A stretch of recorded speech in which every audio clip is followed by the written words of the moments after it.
So thanks, Mary Sue. So just maybe a quick, brief introduction of myself, and won't give you my full story, but I'm the head of HR for Ericsson across Australia, New Zealand and Fiji, so I'm responsible for all activities HR. My experience in Ericsson over the last few years has definitely been about how do we do things better, and then actually how do we make sure that we've got our HR resources focused on those things which are going to add the most amount of value to the organisation around what is it our customers need and what do our employees need to do to make sure that they're driving our organisational success. So that's included in the HR environment, a number of things around centralising a number of the activities that we've done, looking at offshoring those particular activities, and looking at managed service arrangements in an outsourcing sense to make sure that we can be as successful as a HR function as we possibly can be to the organisation to make sure we're adding that strategic value. So that's a bit of an introduction to me. I guess Ericsson is a large global organisation, but I think it's also a very misunderstood organisation in terms of the external community. So what I thought I'd do is actually introduce Ericsson from what is our business. Lars Magnus Ericsson believed that communications are a basic human need. Back in 1876, this was a radical thing to say. He wanted everyone to benefit from the chance to communicate, wherever they were in the world. We started with the telegraph, then made things more personal with the telephone. For the first time, someone could communicate with another person in another place in real time. Some phones even became design icons. Others found a place in homes across the world. 1981, we were the first to take things mobile, enabling you to call a person rather than a place. We believed in mobile broadband and made it happen, so that sharing video, images, and playing games were possible wherever we happened to be, transforming the way we live, work, and play. We created a programming language that we open-sourced, enabling real-time chat on the world's largest social network. And soon new communities were popping up everywhere.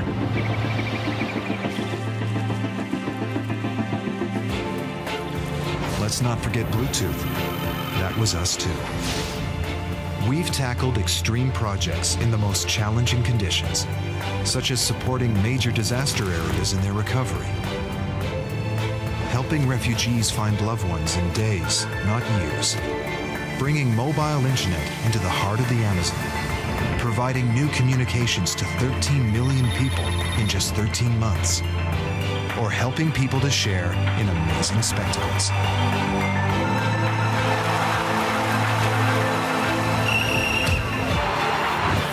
This is our heritage, and it brings us into an even more exciting future. Today we are on the verge of something even more extraordinary that will make the mobile world seem as distant as our first telephone. A world in which everyone and everything everywhere is connected in real time. We call this the networked society. And like all revolutions before it, it will change the way we think and how we do everything.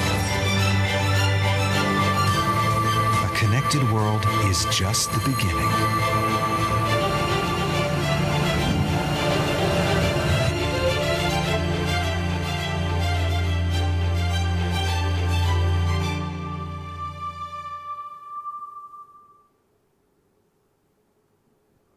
It's interesting when we're talking about innovation. I actually get the privilege to get up and go to work each day and not only love my job, but love the company, because our whole company is about innovation. And we're actually talking about, the concept of our organisation is not so much about making a telephone call anymore. It's actually about 50 billion connections in that network society. But today what I wanted to do is actually talk to you about our story at Ericsson around our payroll outsourcing. Now, to make sure we get the most out of this session, and given we're such a nice intimate group, feel free to pop your hand up and ask a question at any point in time during the presentation, because I think if you can, it's in your head, it's on the top of your mind, ask the question then. We've got plenty of time to actually be able to answer that. So I'll give a bit of an overview of Ericsson so you can actually get an understanding of the context of the opportunity that we had, describe the opportunity around what is actually when you're thinking about outsourcing payroll in a region like this. What was the deal, and then what are some of the challenges? Give you some overviews of some of the lessons that I've learned, and then some closing thoughts around where we're doing and taking our actual partnership in this particular area. So from an Ericsson fact, and now I don't want to get too much talking into patents after the last presenter, but we are quite proud of our investment in research and development. But what you might not know about our organisation is actually 40% of the world's mobile traffic passes through an Ericsson network, or something that we've built and we've created. But also our organisation is actually the 5th largest software supplier in the world. And that's something that we're actually quite proud of, and that's also part of our innovation in terms of not just thinking about the fundamentals of a telecommunications network, but what next, and where does that software take us, and what will it actually create for us.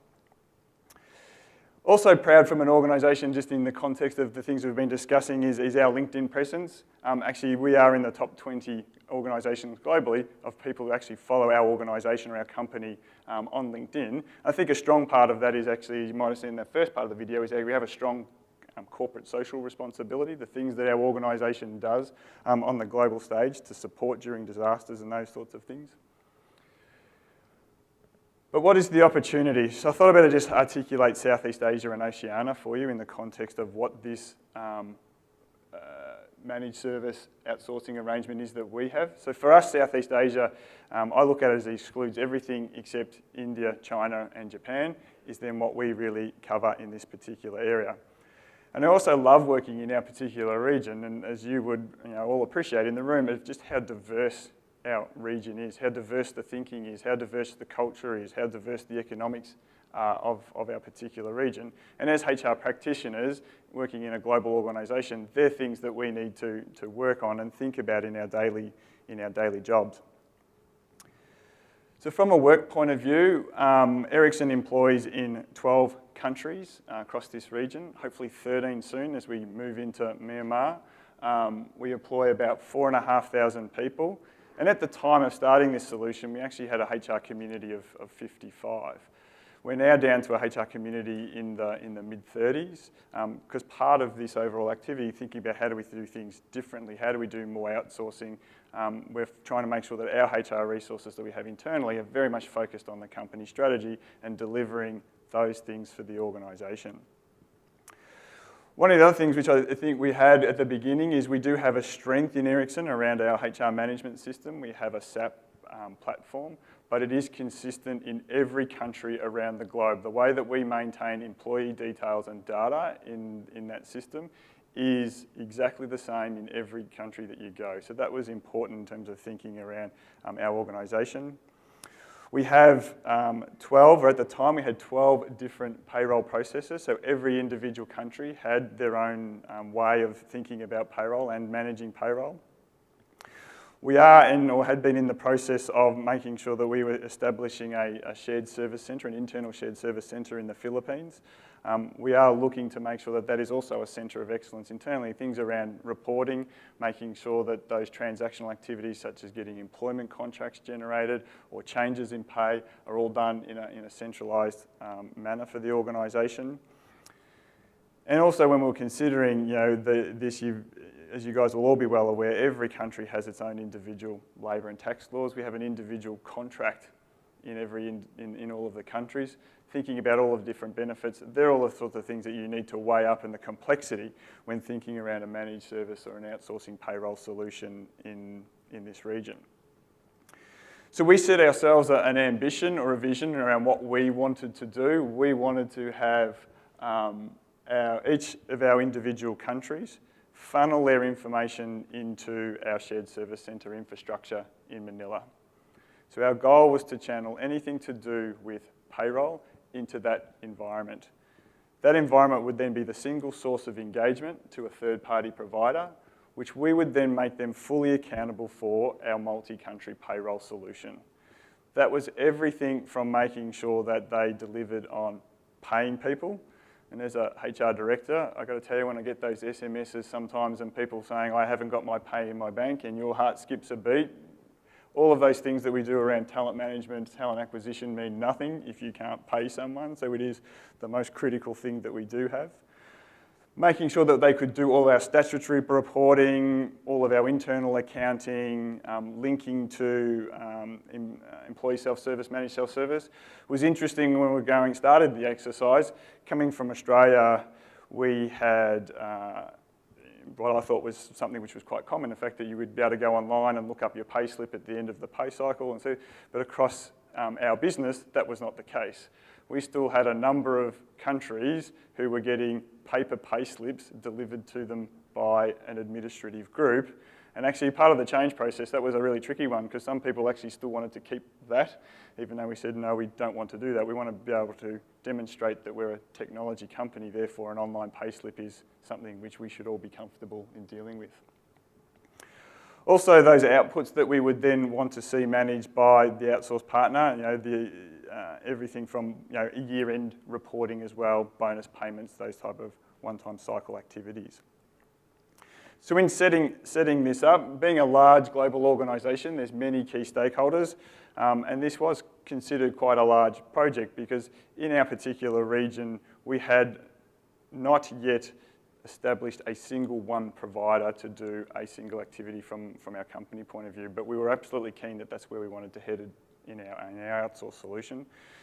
So we had a steering group which included people from our global organisation from Sweden. I became the project driver of the organisation, but also in each of our individual countries, we made sure that there was a HR lead within each of those countries and that the person that was currently processing that payroll was part of the overall project, making sure that it was as collaborative and inclusive as possible in establishing that project organisation.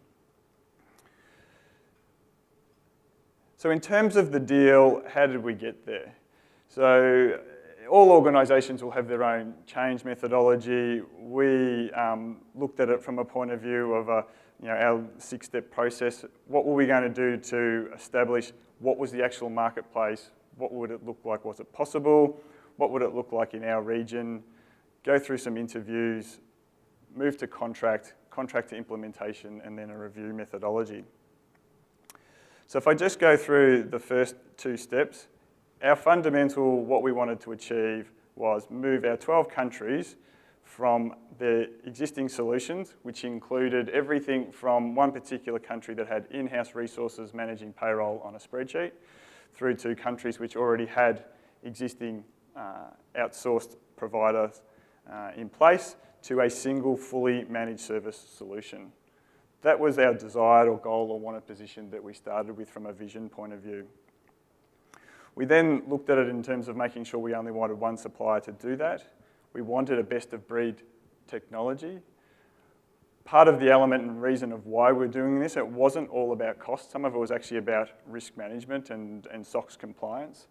We took and communicated to our senior managers up front that said, this solution might actually be cost neutral. But in getting a cost neutral solution, we actually are going to have better risk management where we're not doing things in-house, that if individuals get sick, we make sure that we are continually able to process the payroll. It was very much about, we wanted to engage our shared service centre in the Philippines. We're creating that infrastructure. When you're creating those infrastructures, you need to make sure you're supporting that. This was one way of making sure that we supported that. And at the core of all of this was we want to make sure from an administrative or industrialised point of view that we're using the systems to the maximum. So our fundamental HR management system has to become that core employee records. So it wasn't about going to an outsourced partner saying, we want to use your software for some of the fundamentals. We were telling them that our core is going to be the core, and that was fundamental to the actual solution. So what we did is we had gone through a global request for information. So in October 2010, and that was done by my global colleagues. They went out across the globe searching for all of the potential outsourced payroll vendors who could support us globally. We then took that information and got the ones which had the greatest strength in our particular region. We shortlisted those, asked those to complete request for proposal, narrowed that down to 4 in this particular region. Then we actually invited those 4 to come and present to us in the Philippines. So that was a good conscious decision for us around making sure that we were engaging some of our payroll people. So we brought our payroll processors from Australia, from Indonesia, and from Vietnam to the Philippines, and made sure that they actually got first-hand touch and feel with the actual vendors and inclusive of that final decision-making process. Now, I know a number of people in the room will be wanting to know, what does that solution look like? That was one of the reasons that we had that interview and demonstration, because we wanted our payroll people to do that. My personal view as the overall project manager and leader is I want to make sure that they're comfortable with that. In terms of the exact technology, that's what I'm paying an outsourced partner for. And that's what I'll do right now, because I'll ask Mary Sue to come and give an overview of the actual solution in terms of what it looks like. So for those that want a greater technical understanding. Technical? Thanks, Mark. I think Mark, again, going back to Erickson. Mark being a good partner, thank you, is a lot of the times when we're working with organizations, particularly in an outsourced world, you're buying an output, you're not asking how you actually do the work, and I think that's where Erickson and working with Mark it's been a very good relationship about focusing on, I'm looking at the output, how you choose to get to the output, I'm paying you for, I'm looking at the output.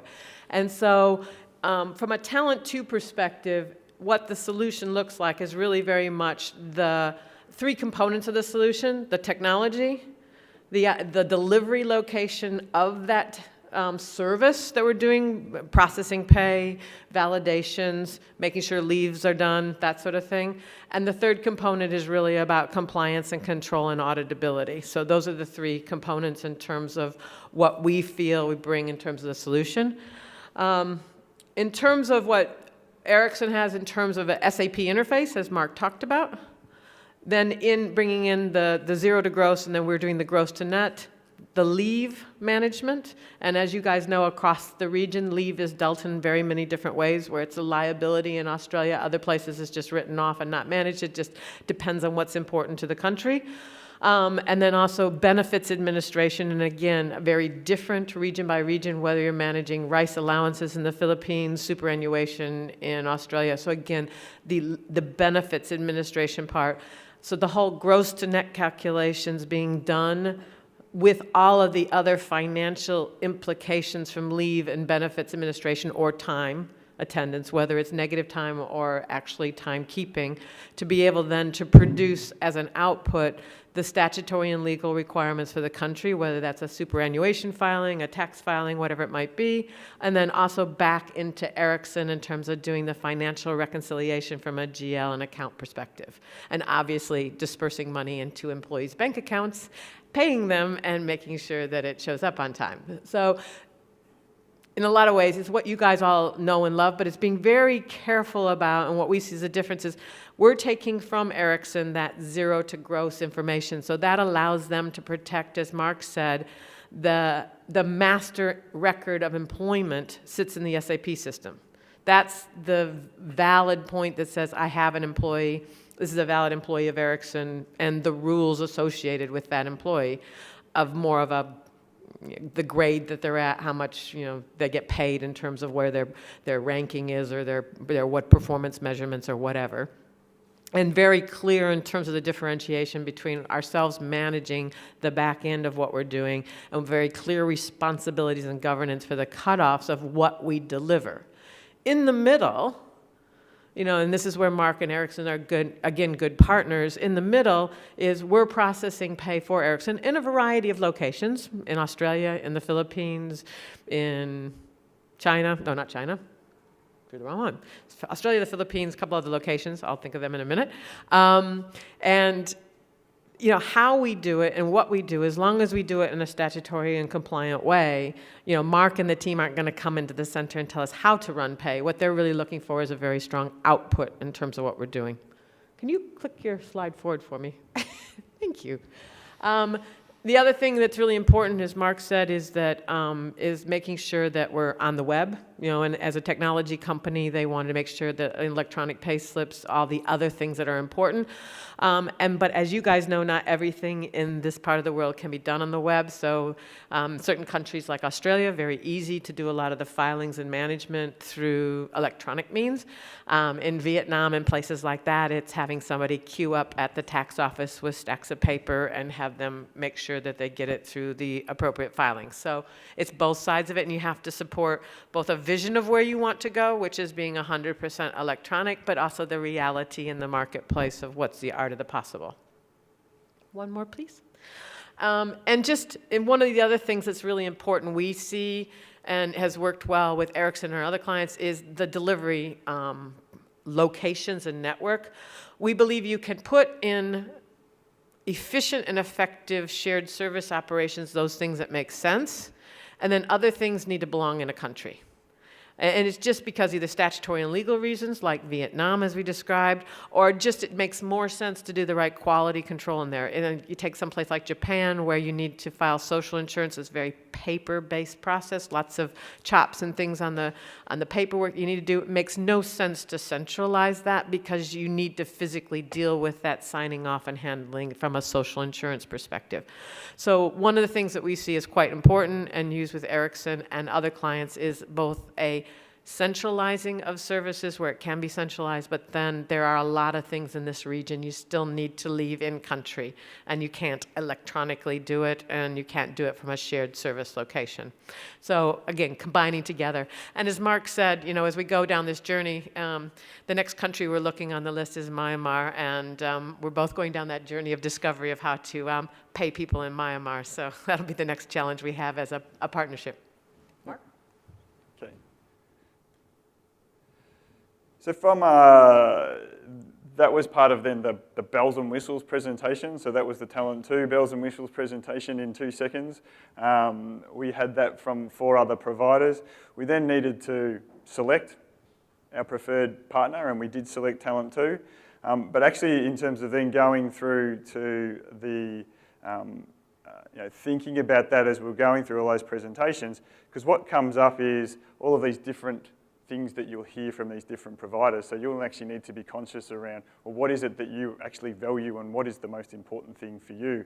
So in your external challenges, there'll be some of those things in your solution which you'll think are not or non-negotiable, where you'll have these 4 different providers talking to you around, well, actually we can do this, but we can't do that. And so then you're sitting there weighing up, which one is that?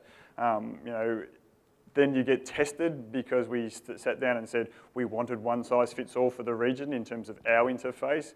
Then you might have another provider who says, well, we can't do that, but we can do this. And so therefore you've got to be then true to the core. These are some of all the external things that you'll then get to see when you're going through those interview processes. And I think that is, when it comes to all of those outsourcing arrangements, whether it's payroll or recruitment, you need to be true to your organisation and understand which ones do you want to prioritise and value, and then which ones you're wanting to be flexible on. We also then had the challenge in our organisation, because we did have 12 different countries who all had a view of what it cost to run their particular payroll solution at that point in time. So then we got up to this, well, how do we actually do that price comparison? Price comparison about what is it that we do and how we manage it today versus the price comparison between vendor A versus vendor B, because they've all got their different pricing methodologies. So how did you make sure that you were getting the best value? What was the foreign exchange that you were using in order to determine that final value solution? Because I think in that HR environment, the 3 things that we're always focused on is making sure that do we understand our customer, what our customer wants and or needs? Do we understand our product and service that we're delivering, but are we getting it for the best price for our organisation? So that was a challenge in terms of the external things that come at you in that. We had some internal challenges, around the brand. We wanted to make sure that, yes, we want electronic pay slips, we want interfaces, but we want to make sure that they're brand compliant. We want to make sure that our organisation, our employees just feel the Ericsson brand, and that would interface into Talent 2 in this particular scenario. If they were then interfacing into other organisations, we didn't want to feel that, we didn't want to know it. Our core focus was we want to deal with one particular partner in this. We have used it to sell then, that internal challenge around our employee value proposition. So those countries that really wanted to hold on to that paper pay slip, we needed to make sure that actually this is part of the value that the organisation has, and it's actually part of the value of being an Ericsson employee. I think some of the internal challenges that we went through is that actual stakeholder engagement. And when I was thinking about the stakeholder engagement, the challenges were probably also at two levels. One is actually engaging those functions and what those functions value and they actually bring to the table. So you need to make sure you engage with your IT function, your procurement and sourcing functions, and then your finance functions. The thing that I probably overlooked at that time when we were going through that activity was I was looking for a lot of support from the finance function, but the finance function was internally going through a lot of transformation themselves, so they were uncertain in terms of their particular roles and how they were going to be structured. I was looking for advice on how we were going to manage tax, how we could simplify the GL, how we could simplify the payment process. And it wasn't really that forthcoming, not actually understanding on the internal challenge of, well, they're actually going through a whole change process themselves. So understanding stakeholder engagement is actually greater than actually understanding who are the key stakeholders, but it's actually understanding how they're travelling within their business and what they're actually doing from an organisational point of view. We do have in Ericsson, and in particular our region, that change management of we want the one view from an Ericsson point of view. But that then becomes a challenge in that change management, that cross-country cultural management when it comes to something like payroll. As Mary Sue just talked about, there's all this uniqueness, and then people want to hold on to some of that uniqueness, where part of the challenge in the outsourcing side of things is, well, how do we actually streamline things and how do we make them better? And I think this is one of those clear examples that I've learnt a couple of times now is don't outsource a problem that you have or you actually don't know the overall process. I think when we went through this, we had such a high reliance on what our vision was, but we probably didn't truly understand the mechanics of how we actually processed a lot of things in the here and now, which made some of those dependencies a lot more challenging. So in that lessons learned, I sort of just started to touch on that was, I think, being clear on that vision, but actually communicating that vision. If I look back, I think we had communicated the vision well at the senior stakeholder engagement level. They understood about managing risk. They understood about where our company strategy was, understood that this made sense and added value, but probably just didn't invest enough time communicating to the individual people who are currently processing payroll in the country what it meant for them.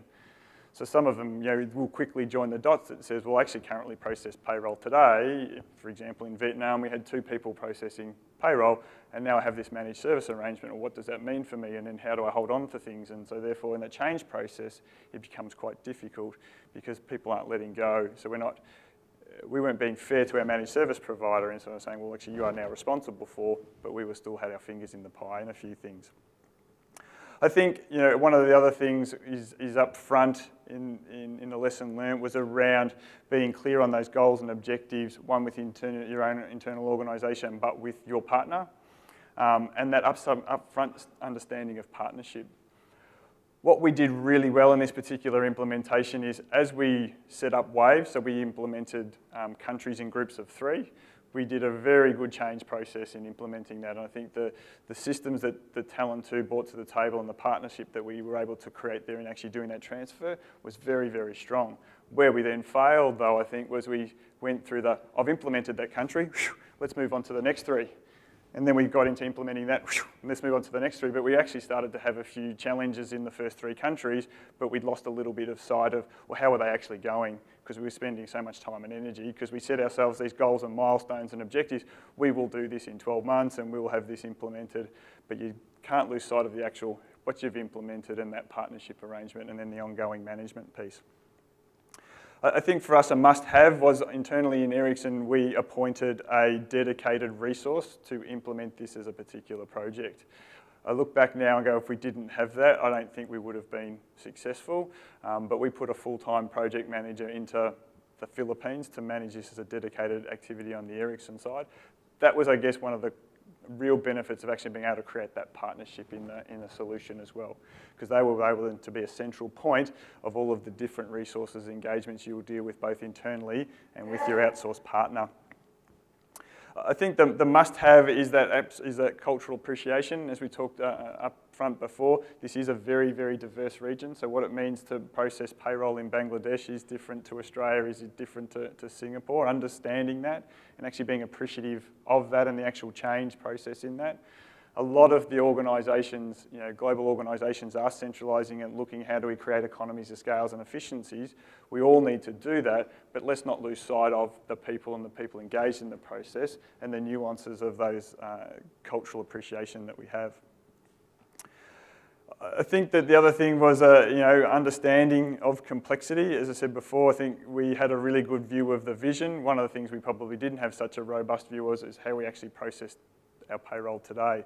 So understanding that complexity about taking from point A to point B and definitely not looking to outsource a problem just because you don't want to do it or you don't want to have it anymore. You really need to make sure that you're as confident in the way that you do it, then outsource it, and then look for your efficiencies and improvement from that point of view. And then I think the must-haves is continually to do that review of success.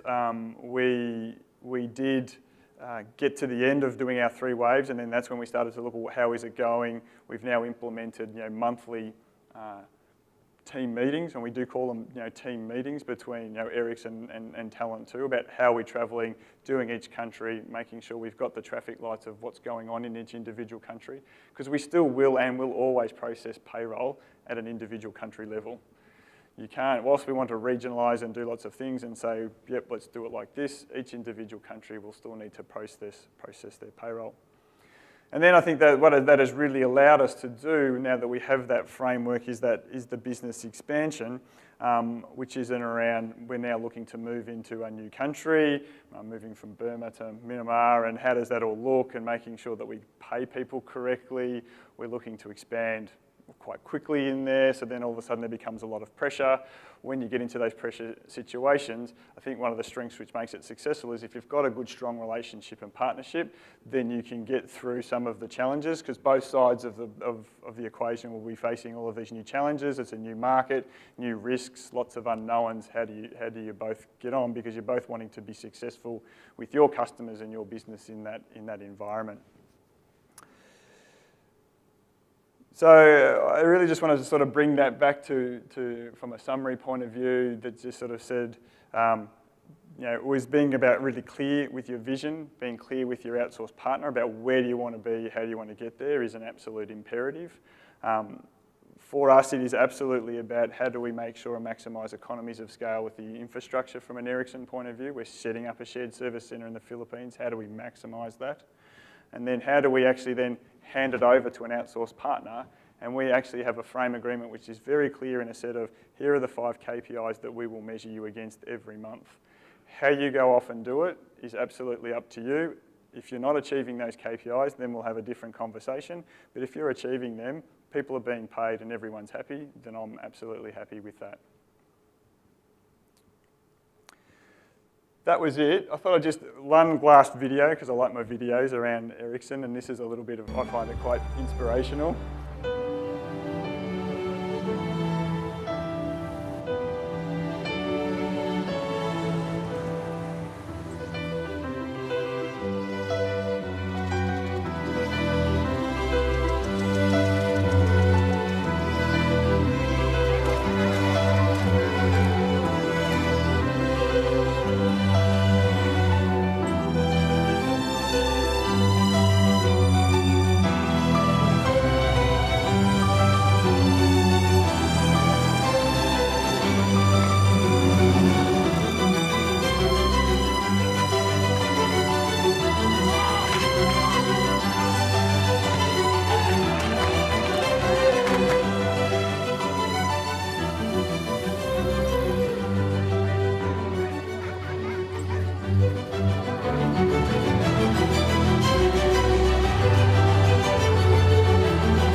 our vision is the network society, and one of the things I'm really proud to say is that we actually do have an outsourced payroll solution for this particular region, where our managers and employees who might be working in totally different countries are connected through one payroll solution, one access to their pay slips, and one access to a network communication.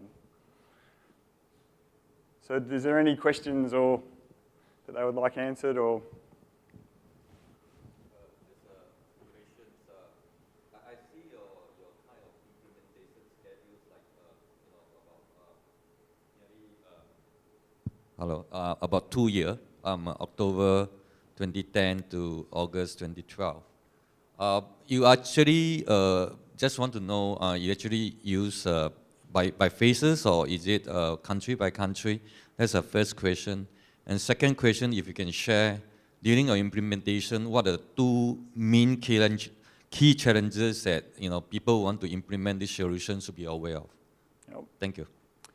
So we did 4 waves, and each wave had 3 countries, and each country had a 4-step activity around process data collection right through to delivery. The actual in-country change program was managed by Talent 2, so they controlled that component for us. We were providing inputs into them to that. And yeah, it was 3 countries in 4 lots across that particular period. It was a lot more aggressive. It did get stretched out over time. Some of that timing was due to business pressures that we had. So we had some other priorities that kicked up. So our original time plan was around 12 months, but it did get tracked out. I think that the 2 key challenges that I look back on and say, what would I do differently? The really tough one, I think, to do differently is on the Ericsson side would be around our existing resources that we're managing payroll. I think within Ericsson, we absolutely value people. We have a very strong Swedish influence around that, and we were doing absolutely everything that we could to make sure that there was redeployment opportunities for people who we knew were going to be displaced as a result of this particular process. The challenge was we actually kept holding on to those individuals for a period greater than maybe we should have in hindsight, because what happened was I was very clear around the vision that said, this is what Ericsson will do, this is what our partner will do. The challenge is you want to try and keep that as clean as possible, so then you're clear around who's accountable for what. Whilst I still had my internal resources who were payroll experts, then they kept wanting to do bits that I thought we were clear that was responsible over here. So the internal challenge we had was our internal resources. I think the second one, which I would absolutely do different, is put some more energy and focus on the partnership side up front for those countries that we had implemented, because we had chosen to do it by waves.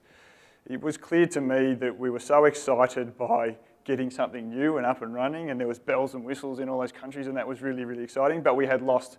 And we had a couple of issues in Indonesia and in Thailand in particular. And what happened was they probably remained issues for 2 months, maybe almost 3.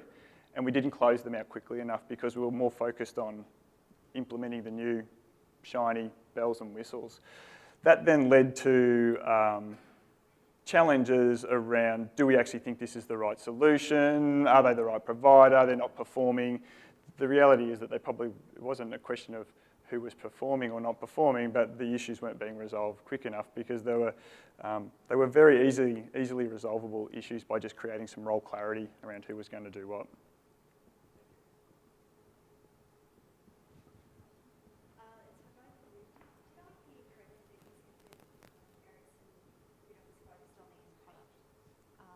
Solution that you were providing.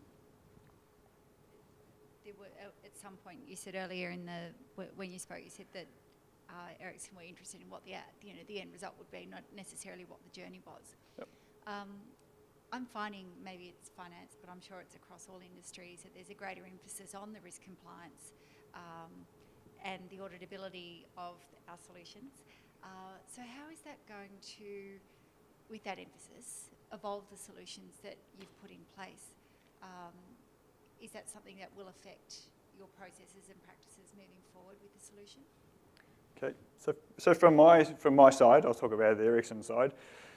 So in the beginning, we had, because there was the variety of some countries managing on spreadsheets still, through to some countries that had an outsourced managed service provider. Even in those particular countries, what we had was payroll resources who were playing in that provider's tool, for example. In my vision, I was quite clear that I don't want to play within the tool. I want us to provide, here is the Ericsson SAP HR system, which provides everything to do with compensation and or any additional process that we then hand over to the particular provider. It's about minimising, and then we don't need to train people on our side, or we don't need to train how do you use the talent to pay system, all those sorts of things. Our interface really wanted to be hand over a nice little box with a little bundle. Here's the gross details I want you to do. Now please process into the person's bank account with as minimal touch points for us as possible. Then going through, and that's where your procurement and sourcing guys become very good, because they then create a whole bunch of contractual terms that say, you will make sure that you will comply with this, you'll comply with that, and you'll have this, and all of those sorts of things, which then the provider will then sign up to and then be auditable against that. So we will then, and we have the ability to say, okay, the Ericsson external auditor can then come in and audit your system to check for compliance around whatever it is the local requirement is or would be in terms of payroll. Yeah, I think it is just banks who have auditability challenges. I do think that as a provider in this particular area, the rules have increased year on year, and the banks have a whole separate set of them for whatever reason. We hadn't had the GFC, maybe you guys wouldn't have so many rules, but we have, unfortunately, that's driven up a whole bunch of extra new legislation, which is specifically bank focused.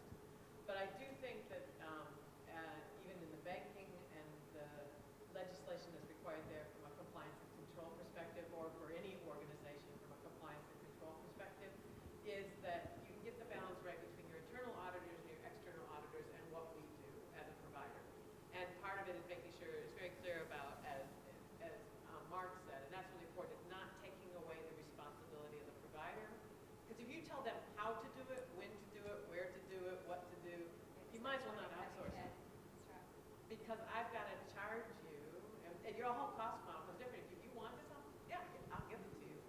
But you'll need to pay for something that is unique. And the whole reason people do this is to not be unique, to be part of an organization who does it for a living and therefore can standardize more volume, et cetera, et cetera. So it is that thing that you have to work up front. And I would say probably more so now today, one of your stakeholders needs to be, when you're setting a project up like this, is your internal audit, and let them help manage your external auditors and what you need to do to make sure you've got all of that. And not just the procurement guys, because the procurement guys have every regulation that God has made earth, and they don't even need half of them.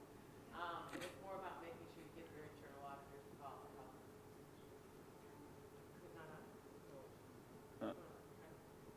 Okay, that's really helpful, and I could see that there was a difference between the industries, where banking's just the lucky ones to have a lot more to do. You could be in Australia and be a bank. There's a whole other extra set of regulations. I'm coping enough without. It's fine. Thank you. I'll try and speak loudly. I'm not sure it's directly related to the payroll element of this, but why choose the Philippines from a location for the SSC in the first place? Yeah, good question. We took the decision globally, and I think with the Philippines, there's a couple of core strengths that come out of the Philippines. One was around, we established in the HR side of things a global shared service centre, so it had actually had a good time split across the globe from trying to cover Europe and then from America's point of view, because we do, in the global side of, they do start very early and then finish late. So it's probably one of, from a centre point of view. It's also quite a good, I think it's a good country with a good solid tertiary educational background. There's got a lot of good skills in the Philippines. And they also have probably one of the strongest English speaking countries, or with an accent which is not as strong as maybe some of the other countries. So then when you're getting people from America or Australia or whatever calling in, that's also then successful in that sense. And then I guess also there is the cost side of the overall Philippines. And maybe more, if you want to outside of here, I'd be more than happy. I've had a huge experience of setting up outsourced service centers in the Philippines. When it was an IBM, we chose that over India.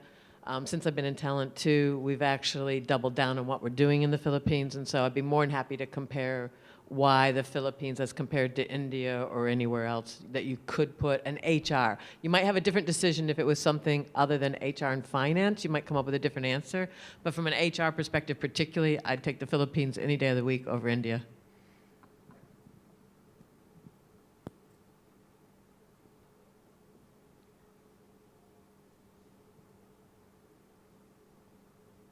Any more questions? Thank you. Yes.